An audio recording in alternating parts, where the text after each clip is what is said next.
സരസ്, കത്തുകൾ അയച്ചിട്ട് മറുപടിയൊന്നുമില്ല അല്ലേ?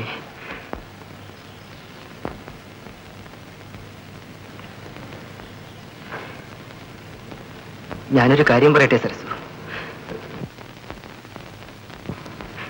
ഈ സ്ഥിതിയിലും നിന്നെ വിവാഹം കഴിക്കാൻ ഞാൻ ഒരുക്കമാണ്.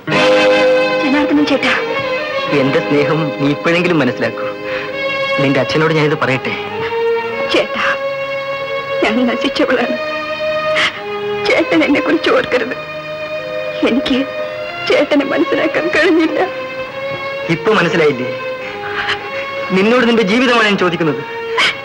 ഒരിക്കലൊരു തെറ്റ് പറ്റിയെന്ന് കരുതി ജീവിതം ഇങ്ങനെ നശിപ്പിക്കരുത് സരസു.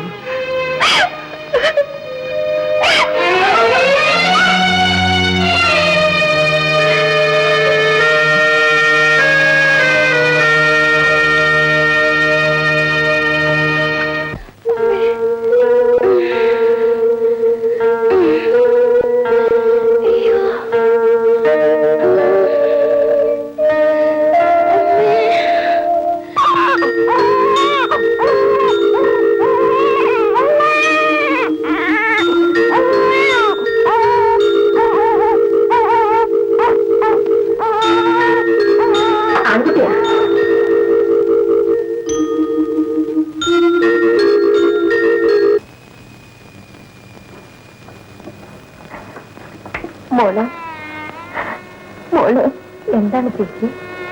അച്ഛൻ എവിടെ? അച്ഛൻ മരുന്ന് വാങ്ങിക്കാൻ പോയിരിക്കില്ലേ? ഇപ്പൊ വരും ചേച്ചി. ചേച്ചി, ചേച്ചി എന്തിനാ കരയുന്നത്? ചേച്ചിക്ക് എന്തെങ്കിലും വിഷമമുണ്ടെങ്കിൽ ഞാൻ പോയി ജാനകി എന്നെ വിളിച്ചോണ്ട് വരാം.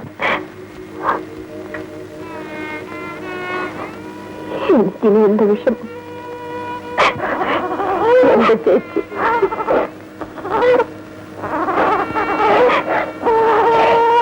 നിനക്ക് ഞാൻ അമ്മയും ചേച്ചിയുമായിരുന്നു. ചേച്ചി, ചേച്ചി എന്റെ എല്ലാമാണ്. എനിക്ക് തെറ്റുപറ്റി. ചേച്ചി മിണ്ടാതെ കിടന്നുറങ്ങും. കേൾക്കുമോളെ, എന്തുകൊണ്ടാ ചേച്ചിക്ക് തെറ്റുപറ്റിയത്? മോൾക്കറിയില്ല. പണക്കാരാണ്. പാവങ്ങളുടെ മനസ്സ് കാണാനുള്ള ഹൃദയം അവർക്കില്ല.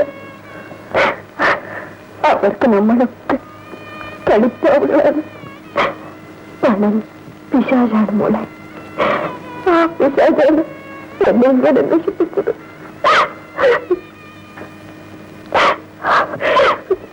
എന്റെ പൊന്നു ചേച്ചിക്കറിയല്ല. നിനക്കെങ്കിലും ഇങ്ങനെ ഒരു തെറ്റ് പറ്റരുത്. ഒരിക്കലല്ലേ, ഒരിക്കലല്ല. ഇനിയും ടിവിയിൽ പണക്കാർ വരും.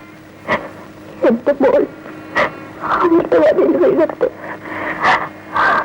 ഒരു കാലത്തില്ല ചേച്ചി. എന്റെ ചേച്ചിയോട് ഞാൻ സത്യം ചെയ്യുന്നു. ഞാനിനി ജീവിക്കില്ല മോളെ. എനിക്ക് തീരെ വയ്യ ചേച്ചി. മോളെ, എന്റെ കുഞ്ഞിനെ എടുക്കൂ.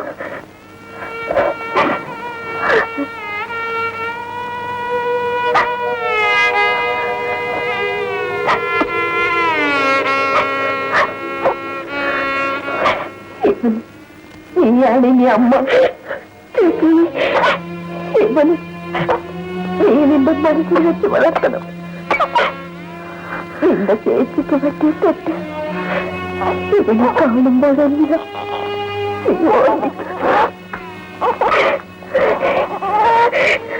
ചേച്ചി, ചേച്ചി അങ്ങനൊന്നും സംസാരിക്കില്ലേ?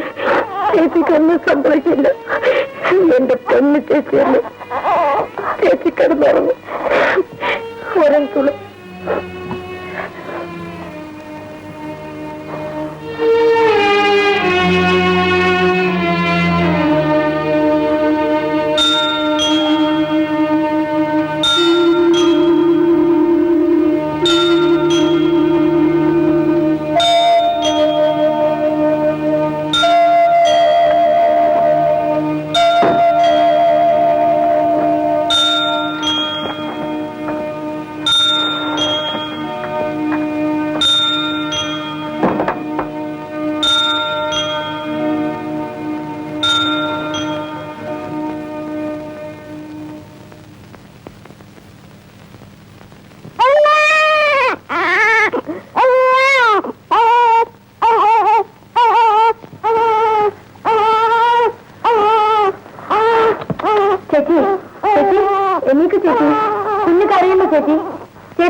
ആ പെണ്ണിന്റെ കഥ കേട്ട് സാറിന് വിഷമമായോ? അങ്ങനെ അങ്ങനെ നിങ്ങളൊക്കെ പൊയ്ക്കൂടെ, ഞാനിതൊന്ന് വായിച്ചു തീർക്കട്ടെ.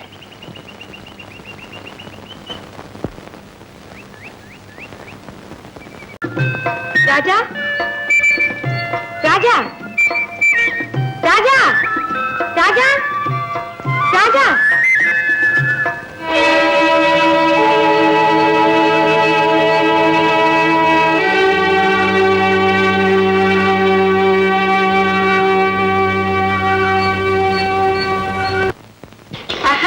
രാധയോ പാടി ശലം കഞ്ഞി കുടിച്ചു? വേണ്ട, ഞാൻ ഇപ്പൊ കുടിച്ചതേ ഉള്ളൂ. ഇത്തിരി കുടിച്ചോ മോളെ. വേണ്ട അമ്മേ. പിന്നെ ആ സാറ് നിന്നെ പറ്റി ചോദിച്ചു. എന്തിനാ എന്നെ പറ്റി ചോദിക്കുന്നത്? ദേഷ്യം പിടിക്കണ്ട, ഇങ്ങനെ തല തിരിയാൻ കാരണം എന്താണെന്ന് തിരക്കുകയായിരുന്നു. അത് നേരെയാക്കാൻ അങ്ങേരെ ആരും വിളിച്ചില്ല.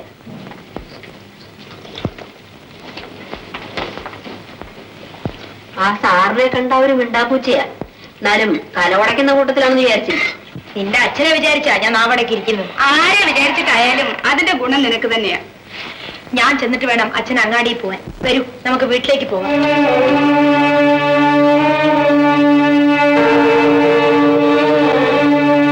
അച്ഛാ, അച്ഛാ, ദാ സാറ് വന്നിരിക്കുന്നു.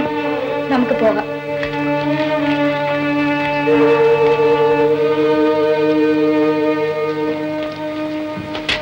അയ്യോ, ഞാൻ അങ്ങോട്ട് പുറപ്പെടുകയായിരുന്നു.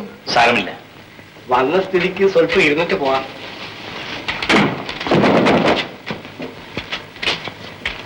ഇവിടെ ഇത്രയൊക്കെ സൗകര്യമുള്ളൂ.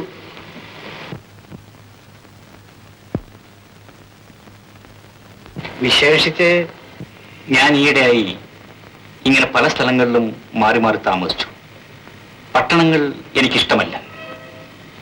ഈ ഉൾനാട്ടിലെ ജീവിതം ഒരുതരം ഒളിക്കൽ മാത്രമാണ് എന്ന് കരുതിയാൽ മതി. ഞാനൊന്നും അന്വേഷിച്ച് നടന്നില്ല. എന്നാൽ എനിക്കൊന്നും മനസ്സിലാകുന്നില്ല സാർ.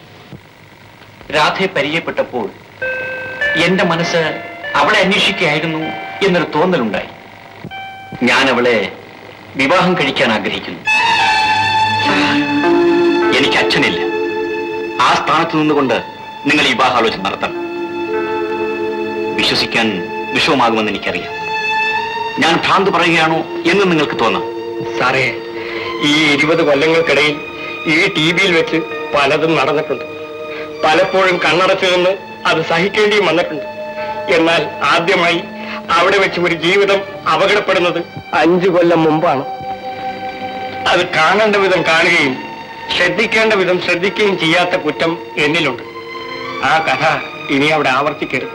അതും എന്റെ അറിവോടുകൂടി. ഞാൻ പറയുന്നത് സത്യമാണ്. എനിക്ക് കേൾക്കേണ്ട സാർ. മറ്റു വല്ല കാര്യമുണ്ടെങ്കിൽ സാറ് പറഞ്ഞു. വിവാഹം ചെയ്ത് ഞാൻ അവളെ എന്റെ കൂടെ കൊണ്ടുപോകും. ആഗ്രഹം തീർന്നാൽ തെരുവിൽ ഇറക്കി വിടും. നിങ്ങളൊക്കെ പണക്കാരല്ലേ? യശോനാരെ,